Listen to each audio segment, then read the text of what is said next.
To answer this question, first we need to know what exactly the new natural 5-star exclusive skills mean. First of all, we have Elemental Edge here, which means no matter which element he's attacking, he will deal the same amount of damage as if he were to be attacking a Wood Astromon. For this little test, we're going to be attacking the Dark Kilobat here and the Light Tai. Both have very similar defensive stats, and we're going to hit them with our Light Jill, so it's the same. Okay, so we have actually both here. So let's check out the damage to the Kilobat. 31k per hit. I think there were 3 hits in there, but let's just focus on the first hit. So that was about 31k. Now let's hit the enemy which we don't have an element advantage against, the Light Tai, and we're going to get about 20k. So it seems to be about a 50% boost when you're attacking an Astromon you have an elemental advantage against. I heard a few conflicting things saying it was twice as much damage, so I just wanted to do this little test myself. And so yeah, there you go. So anyway, moving on to the Indra review now. The new natural 5-star unit that came yesterday in the update. Even though the 3-star skill only will grant up to like 50% damage bonus, it still is very, very powerful. Of course, the main thing that comes to mind is your offensive team in PvP League. He is an absolute monster there, a beast. Because when you think about it, think about light and dark units, for example. If you want to have an advantage against a light or a dark type, you have to bring a light or a dark type, which also puts you at a defensive disadvantage. But with this unit here, you can hit those dark and light units as if you were a dark or a light unit, and in return only take normal damage from them. Besides that, when you're bringing him into a place which has a strong water Astromon, he can be your only damage dealer and take care of it, thus removing the threat of him getting killed by said water Astromon. Plus, he is an attacker type, so his damage is going to be pretty insane. Their leader skills increase attack power by 40 to 45% in clan battles,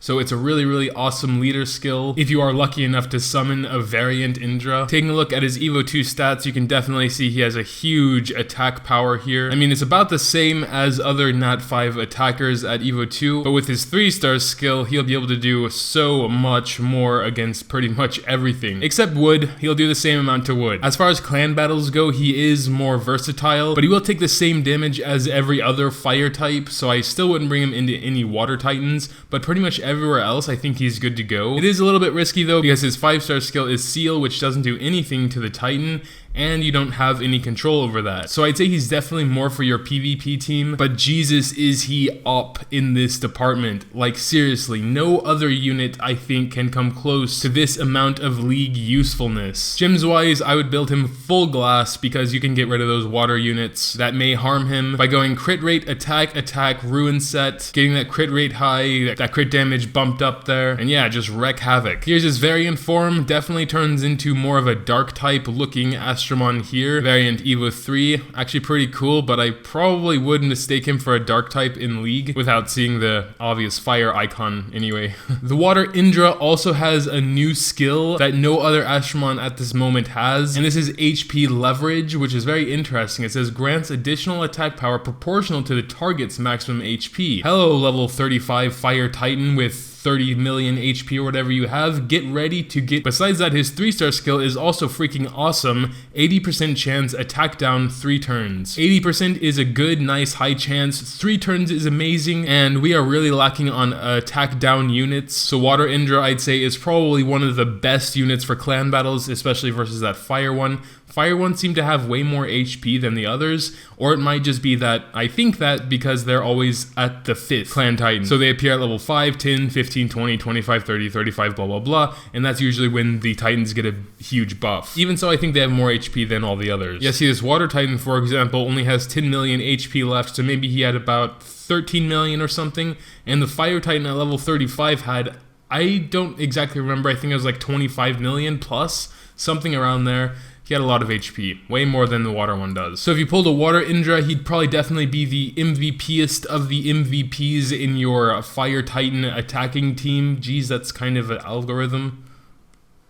Not an algorithm, I meant alliteration, and I don't even know if it was that. Please leave me alone. The thing is, we can't really know exactly what HP Leverage does without someone coming forth that pulled a water or a dark Indra and showing what it does. But yeah, he definitely sounds completely perfect for clan battles. Gem-wise, I build him full defensively because he'll be grabbing his attack power depending on the enemy's HP here, and besides that, he is a good debuffer and you want him to stay alive for sure. Since he will be the most awesome unit ever for Fire Titan, that's probably what you're gonna save him for. And with that being said, I would try and get him up to the maximum cap of 85% resist. If you need to give him a full resist gem for that, then go for it.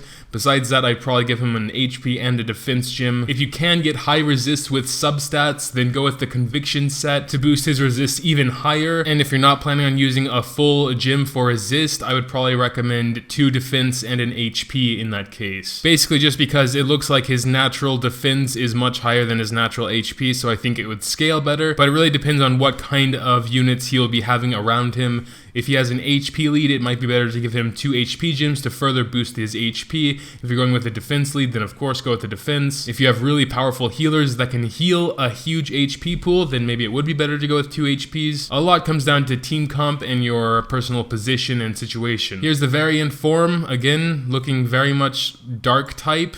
Isn't he like almost exactly like the fire one? Hold on. I think there's literally almost no color difference, or I'm colorblind. I don't know. Yeah, there's a little bit. This one's more bluish. The other one's kind of purple. Yeah, okay. Moving on to the wood one now, which is a normal, actually, looking Astromon here with just stun and thirst. Another NAT5 with a 100% chance 1-turn stun. Very, very cool for Astromon League. And thirst is also decent for Astromon League, so he's definitely an Astromon League unit. And also some of the tougher floors on Tower of Chaos, he'd be really good there, as a lot of the bosses can be stunned. And thirsted as well. I'm not sure about thirst. I'm not sure exactly where that works, because I know some of my units can thirst, and I haven't really seen that on a boss, but maybe it was just unlucky RNG, whatever. But yeah, anyway, he is a balance type. Looking at his stats, he has a little bit less attack and defense than the water one, but more HP. Since I think he will be mainly used in PvP, I'd recommend a balanced gem set, so HP, attack, and defense, either on a broken set so you have more options, or the attack set so he has more attack. That's just my personal preference when it comes to balance types. If I have a chance to get more attack power, then of course I go for it. I like damage. I've said this so many other times in other review videos that there is a little bit of a bias on damage and damage dealers in general, but that's just me. Looking at his variant form, he's looking more like a water type now. Well, still kind of wood, but more like foresty, jungle, Peter Pan.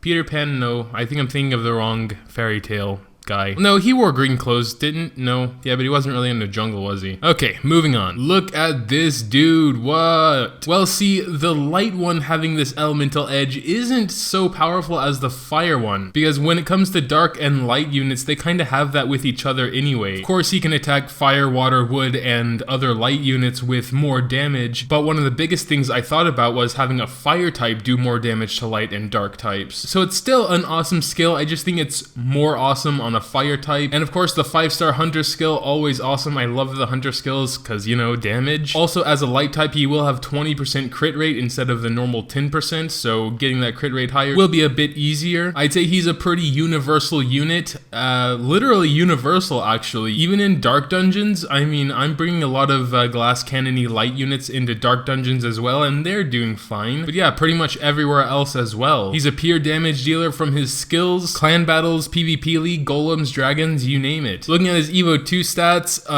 even more damage than most of the natural 5-star attackers. Not by too much, but it's definitely up there, and I would build him like I would build the fire one. Full glass cannon, crit rate, attack on the ruin set. It may be a little bit more risky here since there are a lot of dark units running around in Astromon League, and also the B10 golem is a dark type, so he may be a little bit fragile, especially since you won't be able to get into Evo 3 for a long time probably if you're a normal player. But yeah, pretty damn awesome. Here's his variant form, again, looking sort of waterish, but I think all light units kind of turn into this sort of blue stuff. Blue stuff. Yeah, anyway, okay, so moving on to the dark type now. Dark type is probably the one most people are kind of drooling over because he has both of these new skills on 3 and 5-star, where it depends on the opponent's HP, so taking down tanks and bosses will be much more effective with this type of skill, depending on how powerful it is. We don't really know that yet. Someone on Reddit probably has posted already. I'm gonna check real quick. Well, I couldn't find anything, but yeah. It probably does some things. Anyway, he is an attacker. Looking at his stats, a little bit more balanced of an attacker, a little bit less attack, a little bit more defense, a little bit more HP, so I actually prefer that a little bit more, I guess. Because also with dark units, they have 100% natural crit damage, so I think their main attack stat doesn't need to be as high, and a little bit more survivability never hurt. Again, I would build him the same way I would build the fire one, especially because he is a dark type, so he'll gain even more power from crit rate than the other two would. The ruin set is a little bit iffy. I would actually probably prefer to get 100% crit rate rather than 40% more crit damage since he's already at 100%. But if you can get to near 100% crit rate with just one crit rate gem and substats from the others, then definitely go ruin set. If not, go intuition, and of course crit rate attack. Then again, since he is mostly going to be used for clan battles, judging by his skills, you may actually want to give him a little bit of survivability, maybe crit rate attack HP. But me personally, I'd probably go full glass, have him on my left team with an attack lead. He may die in 1 or 2 turns, but damn, his 2 attacks are going to do some things. Oh wait a minute. How? Actually, I am not sure anymore. The skills, HP leverage. Does attack not do anything in this case, since it's depending on the enemy's HP? Oh, that's kind of a question. I know I mentioned that for, I think, the water one, and it just built him full defensive. Okay, well, let's assume that is the case. If that is the case, then I definitely recommend crit rate, defense, and HP then. Still either on the intuition or ruin set, depending on how high your crit rate is with the substats, etc., etc. But what the hell am I even talking about this for? Who has a Dark Indra? Who will get a Dark Indra? Jesus Christ. Well, with this golden egg package stuff going on, could be some of the bigger spenders are going to get one, but I'm not sure if they have any need to watch Mogati. I'm not saying anything about my viewers, it's just that when you have enough money, you don't really need guides, do you? I'm totally joking, please don't get offended. Anyone, help me. In all seriousness though, if you do have a Dark Indra, I legitimately do hate you because I'm salt. I am actually only salt at this point. Maybe not salt, maybe jelly. Salty jelly. Does that actually exist? Salty jelly? I actually think I want to kind of try some. But yeah, regardless, it's freaking amazing because you don't apparently need to focus on attack, but I'm sure landing a critical still will do more damage. Probably crit damage also. It's kind of weird. It's a new skill, you know. I checked on Reddit for like an hour and I didn't see anything. There'll probably be stuff posted as soon as I post this, so it makes me look like a lazy fool. It's okay though. It's totally fine. He's an awesome unit. If you got him, congratulations, sincerely. Here's his variant form. Actually, I think I like the variant form more. This is the non-variant. This is the variant, in case I was switching too fast and cutting up chunks. I cut up a lot of chunks in my video, so bad things can happen sometimes. I think the color scheme fits a little bit better. He might be a little bit less boring with the contrasting colors here, but I just like this more. Then again, I'm not sure about the yellow little diamond in his sword. Oh, I didn't see the yellow circle. Okay, he has his arm crossed. He's trying to hide it. Are you ashamed? Are you ashamed of the little yellow circle, man? It's okay. We all have a yellow circle inside of us. Do we? Do we though? Hey, yeah, okay, I'm not on drugs. I am, hungry actually. Cupid Soul Stones! But yeah, I guess I'm going to wrap up this video.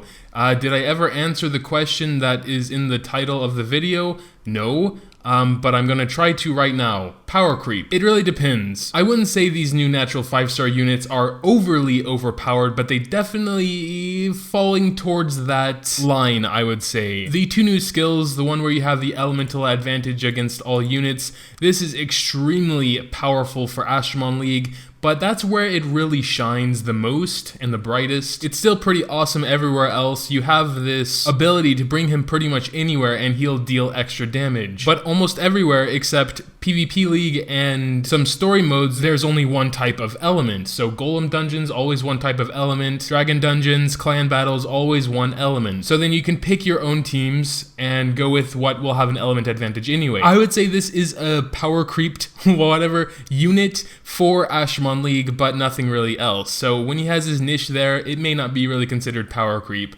And it's kind of the same with these new skills, the HP leverage. It's really only overpowered for clan battles, depending on how effective it is. And also very tanky units like Water Persephone, Dark Jack, units with a huge HP pool. We haven't really taken a look at the new natural 4-star unit, so maybe they have some of the same skills, although I kind of doubt it. Usually they keep a natural 5-star, like with Nightmare, she had Seal, and I don't think Shura's with their seals and and the other new Astromons came out until a later update, although don't quote me on that. I don't really remember, to be perfectly honest. There may be more Astromons in the future, natural 4 stars, that have these new skills as well, and they're more obtainable. I just checked all the Yakshas just because none of them have those skills, but probably in a later update more units will come out with them. By the way, did anyone notice Yaksha looks almost exactly like the girl version of Shura? They have red skin, the fire versions, and I guess the water versions will have blue skin, whatever. And they have those floaty little things, but I read their story and stuff, and there's actually nothing that sort of combines them together. Oh, actually, does every element have a different story? It looks like. Every element and every Evo. Okay, well, I didn't go through all elements and all Evos. Sorry. So maybe there is something in one of the elements and one of the Evos. If you're really interested enough, read through them and tell me what you find in the comments below. Besides that, if you don't want to read lore, tell me if you've purchased the Golden Eggs package, if you've summoned any Indras, how are your experiences with them so far, which ones have you summoned? Drop all that good stuff in the comments below. Also, make sure to drop a like if you did enjoy. I would really appreciate it. Thanks, as always, for watching, and until next time.